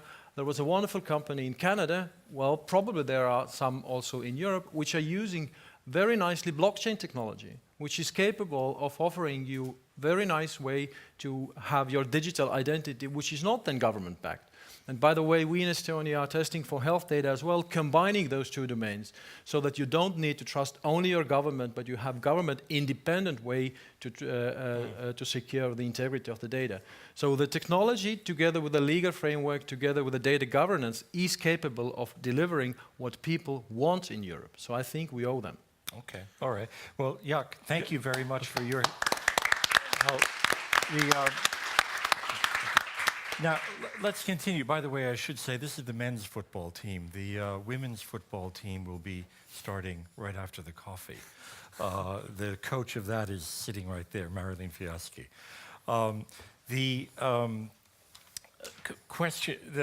Okay, so we've talked about security and we've talked about health applications. Are there any other particular challenges that you think the digital technologies really, Europe could have an edge on and it could really make a difference? Can I start? Yes, please, Pearse. Yeah, I think there are a number of areas. We're doing a lot of work on 5G communications, and some people seem to be portraying that as a race to get even faster. What's the fast? Faster, how far is it? That's really not how we perceive it. We don't really see much value in doing that. It's actually that the difference between the current 4G communications and 5G is that it is a whole new way of communicating, which integrates Internet of Things and this multiplicity of sensors and data providing devices in a way that is intelligent, that is efficient, in order to allow whole software-defined software-defined anything to become a reality across all aspects of society and the economy. So we're not just talking about the IT sector. This is vital. We're talking about all sectors of the economy and, of course, public services, not just health, but then transport, for example. Public transport is a very good example, where we can be the first to really have an integrated approach to the Internet of Things and to low latency, high speed communications. But given what we just heard from Liisa about the security problems, it sounds like this is just going to be 5G cyber warfare. And when you connect more and more things to the network, doesn't that increase the risk? Well, it will if we don't actually practice what we preach, and if we don't do the security by design, if we don't start from the ground up. And that's one of the reasons also why the fact that sort of There are even wireless broadband systems that are going to be rolled out next year, the year after, in certain regions of the world, and they will be labeled as 5G. Fine, but I think we need to actually put in the work. The standards haven't even been finished yet. So in order to ensure that there is a security element to that. Also, we have to have containerization. We have to make sure that the systems can easily be locked down so that if there is a security breach, it does not infect the whole system. And then from the point of view of implementation, so from whether it's the business or from the individual user, the way that they will see it and perceive it is that they are already aware, they will already be, shall we say, in an environment when they are asked to, or maybe are not asked to, provide data from a whole lot of sensors. It's not just the communications devices which they choose to have. It's everything else. But rather, we need to turn around and make sure that the data that is being pulled out of the system is being done so in accordance with our rules for data protection, but is also being done in a way that allows new business. And this is getting back to your question. It allows startups, it allows clever and new ways of reusing that data, of aggregating it, of analyzing it, of feeding it back into the system, so that we can actually have much greater productivity and new innovative ways of doing business, of providing public services to the citizen. And how does Europe compare with the rest of the world right now in this technology? Well, you might want to comment on that also. If I can only second what Pearse said, because I think all the use cases that we have described, that we're going to describe, rely on pervasive and robust networks that are available everywhere. But just today we published an economic data, and which shows that for the first time in 2017, 4G subscription have surpassed 3G subscriptions. So that's kind of a pity that we shouldn't repeat the story of the 4G, that we are actually enter late in the game and we are kind of lagging behind the rest of the world. Also because 5G is not 4G plus one, is just a different beast for all the reasons that Pearse described is a network of networks. The challenge here is that at the rate of investment right now, we'll actually achieve the promise of the gigabit society by 2035, which is way too far in time. I think here the recipe should be to drive the verticals that are going to benefit the most from 5G. So specific applications. Exactly. Yeah. Because asking for investment alone is not enough, because if you can roll out the best network you want, but if nobody's going to use it, it's going to be... Is this what the commissioner was talking? Is this missions? I think we really appreciate what the commission is doing, because it has taken a pragmatic approach, saying 5G, and we're gonna also refocalize on those verticals, for example, autonomous mobility. And I think personally, the autonomous mobility is the low-hanging fruit, is one of the sectors that promises the best with 5G, because with low latency and ubiquitous networks, you can actually have more infotainment inside a car. You can have real-time analytics of the network, so that you can shift completely from a human driver to autonomous car. But for that, I think autonomous car is just one of the verticals. Then there are many others in entertainment, in the healthcare sphere, and for that, I think we should really invest more in planning ahead of large scale pilot projects to show the business case of 5G. And that's where I think, yes, it can be a mission, or there can be missions, they can be part of it. The large-scale pilots are essential because they bring together a huge number of players. And it isn't just research, it's also innovation. It's actually implementing this new science and this new way of doing things, of doing the network of networks.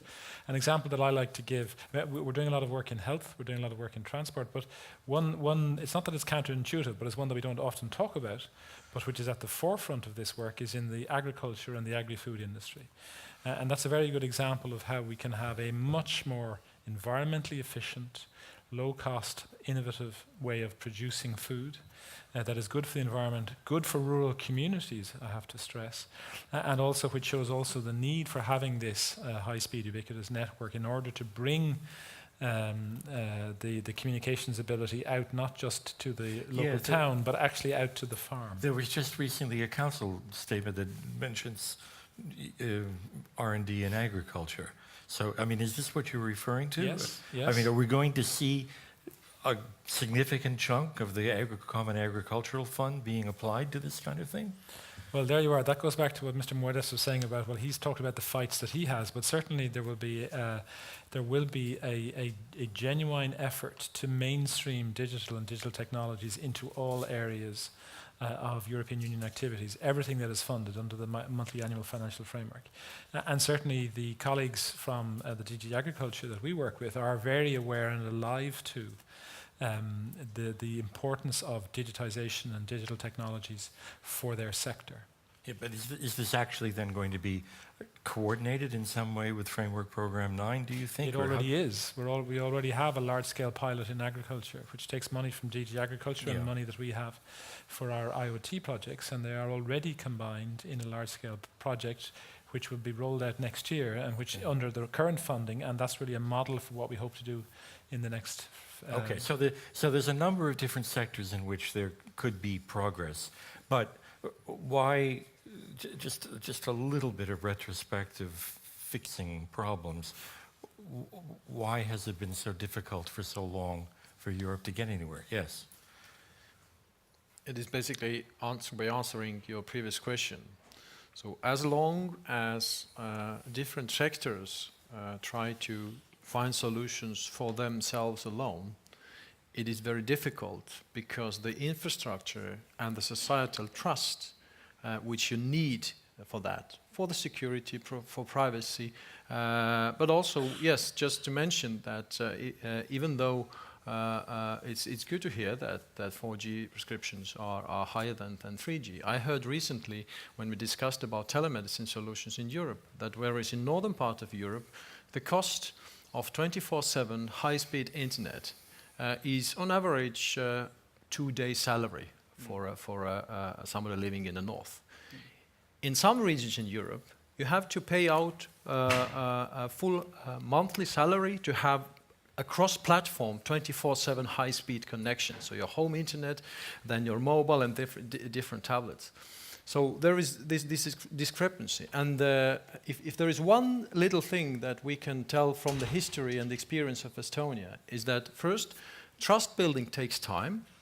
And trust building only happens if it happens across sectors. So we wouldn't have achieved half of what we have achieved in e-health if there wouldn't be good solutions at e-police, the taxing, the colleagues in agriculture. This is e-government basically being pushed by... Well, this is e-government together with the private sector. Yeah. So the government e-solutions and the private sector e-solutions have been always hand in hand, sharing the same infrastructure, so that you kind of understand naturally that digital first is something that goes without saying. So that, again, asking questions, which are the verticals that we need to build in Europe? I don't think any government or any commission department can say so. But what we know is that if we go digital first in Europe, and if we put really well-functioning the General Data Protection Regulation, which, by the way, my Data Protection Agency's director a year ago told me, when I asked, so what will change for Estonia in May 2018? He said, well, probably not too much, because the principles we have been practicing for 15 years. The main difference is that first, we used to have 13 pages of Estonian law of privacy for last 15 years. Now we have 300 plus pages of European law, trying to tell pretty much the same thing. That's progress. The only difference is the rigor. So far, yes, in Estonia, when you were processing personalized data, you had to declare what you're going to do. Now you have to prove that. So yes, there is this cost bit, because indeed we have recognized that the more data we have, the more researchers and the more companies we have who want to use that, and yes, we need a little bit more, even more of the security than we have had so far. But again, we have to do it pervasively. It has to be private sector and public sector working together, and indeed, I would like to live in Europe for many years, because we can do wonderful digital solutions here. I wouldn't like to move to US or China. Well, well, we'll see how the world realigns in the next. Let's not look at the news again. But now you are talking about government-driven solutions in the end. The role of policy in shaping this.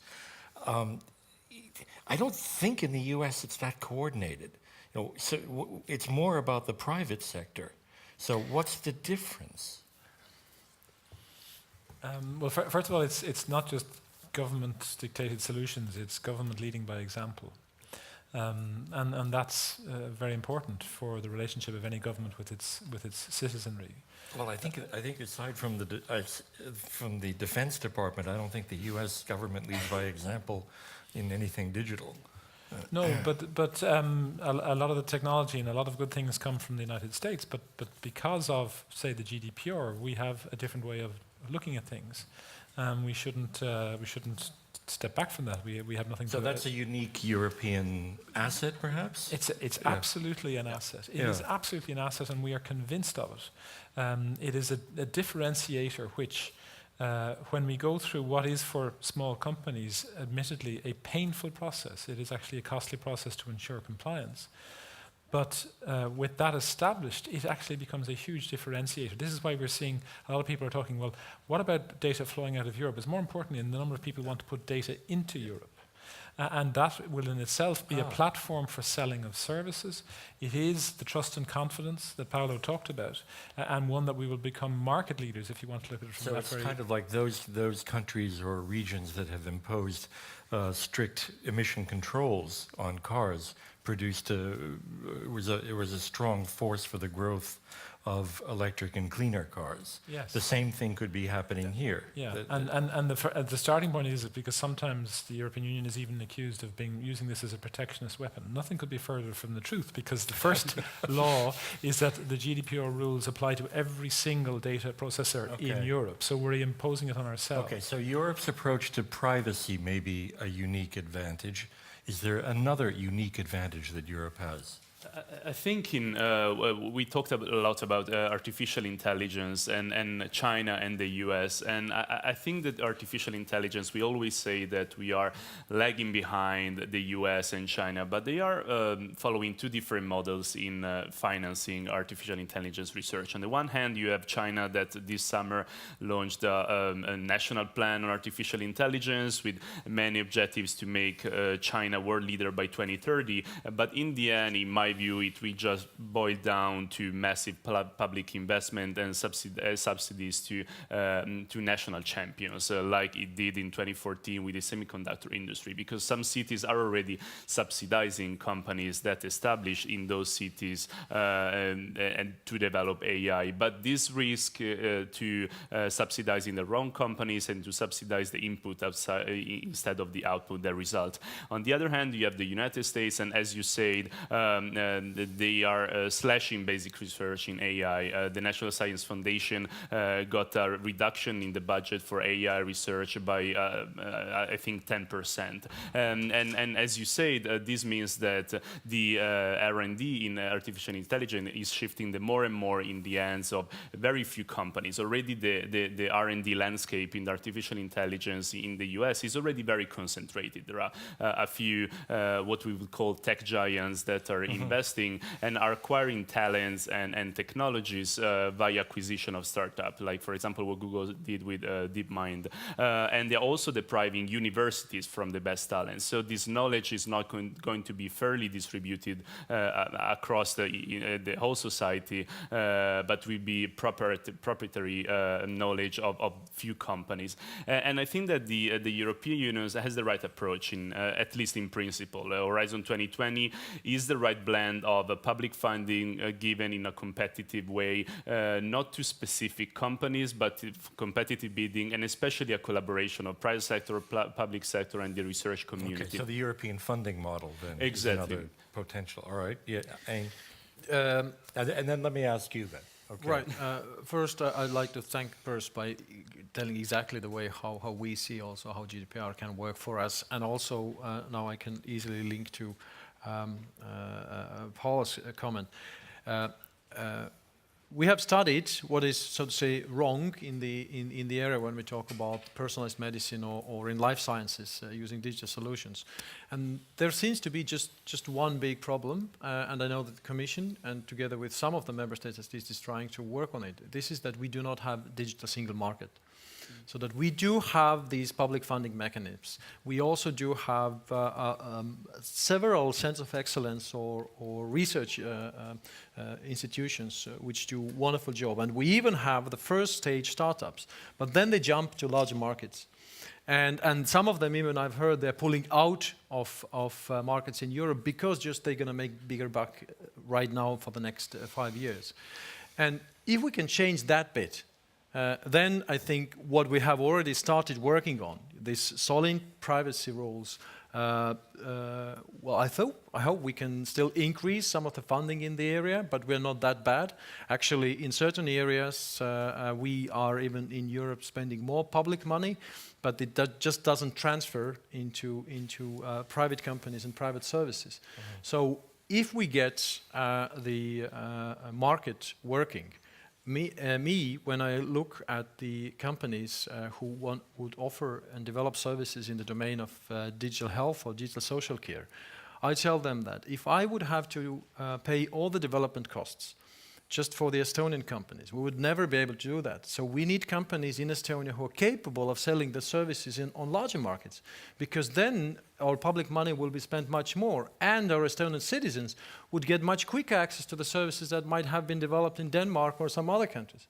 So again, well, let's just make the digital single market a reality, and that's what we've been trying to do for the last 5 months, and we have a few weeks to go and to finish it. 2 weeks, you'll do it. Sure. Done. Do any of you have a comment? What is there another unique asset that Europe has in which could make it more successful than in the past, anyway, in this fields? Yes. I have a question. Grazia from the OECD. Here, I was screaming. The question is, being an economist, I believe in incentives. What are the incentives that you might need to put in place in order to have companies share their data? Because it's easier said than done, because typically data are your leverage to compete.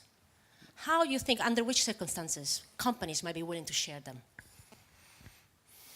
Well, apart from a very small number, very, very small number of companies that have managed to create a monopolistic type of platform, every other company has the incentive that the data that is out there is always going to be worth more than the data that they possess themselves from their customers or from their market segment, particularly if they want to refine services and products or if they want to expand. It's the data drawn together from a whole sector of activity will actually give great insights, will allow for more targeted services, but also for the development of new services. That's Pearse, wouldn't they rather see the other people's data but keep their own private?